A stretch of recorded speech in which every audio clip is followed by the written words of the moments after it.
Vous étiez chez vous en Bourgogne, dans l'Yonne, ce week-end, et vous avez eu une mauvaise et triste découverte à la fois. Triste parce qu'il s'agit d'une boulangerie, et c'est toujours un gros chagrin quand une boulangerie fait. Oui, parce que comme chaque samedi matin, nous nous rendions au marché de Sens dans l'Yonne, dans cette superbe halle qui abrite une vingtaine de commerçants 3 fois par semaine, et j'encourage les Parisiens à y faire un tour.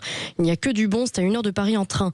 Mais avant d'arriver à Sens, on fait toujours une halte à Torigny, un village situé à 12 km de Sens, pour acheter notre pain et récupérer des colis dans un dépôt. Parce que comme vous le savez, aujourd'hui, une boulangerie de village doit se diversifier, sinon c'est la disparition quasi assurée. Le boulanger travaille dans un autre village à 4 km de là, à Soucy, depuis 15 ans, à 80 heures semaine.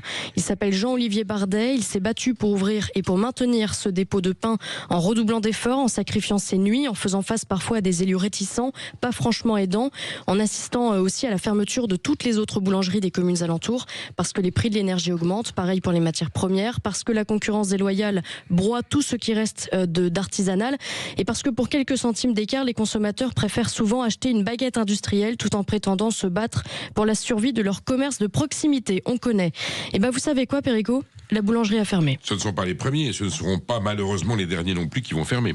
Non, et samedi matin, ma mère et moi sommes allés toquer à la porte de ce jeune couple sans savoir que la décision du tribunal de commerce de Sens était tombée la veille à 21h, après avoir couché leurs 2 filles. La jeune femme Emmanuelle nous a ouvert et elle a instantanément fondu en larmes en nous disant qu'ils ne rebondiraient pas, que tout était fini.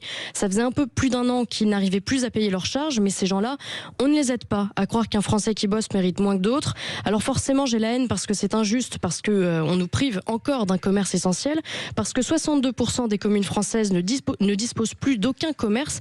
C'est environ 3 fois plus qu'il y a 50 ans. En fait, j'ai la haine, Perico, parce que cette famille perd tout et qu'on n'y peut rien. Alors avant l'émission, j'ai écrit à Jean-Olivier, le boulanger, pour savoir s'il avait eu du nouveau, et il m'a quand même annoncé une bonne nouvelle.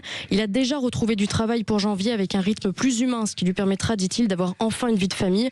C'est vous dire combien cet homme est courageux et combien tant d'autres le sont, malgré tout ce qu'on peut raconter comme conneries sur les Français. Alors la haine n'est jamais bonne conseillère, ma chère Maud, mais je partage. Non, mais là, je pense qu'elle est légitime. Oui, mais enfin, c'est une expression, voilà. Ne vous inquiétez pas, je ne vais pas foutre le feu au tribunal de commerce. En tout cas, je partage votre colère parce que je connais aussi un nombre de grands nombre d'artisans confrontés à cette tragédie, notamment avec le prix de l'énergie, et c'était la facture d'électricité qui a souvent provoqué la fermeture des boulangeries et d'autres artisans.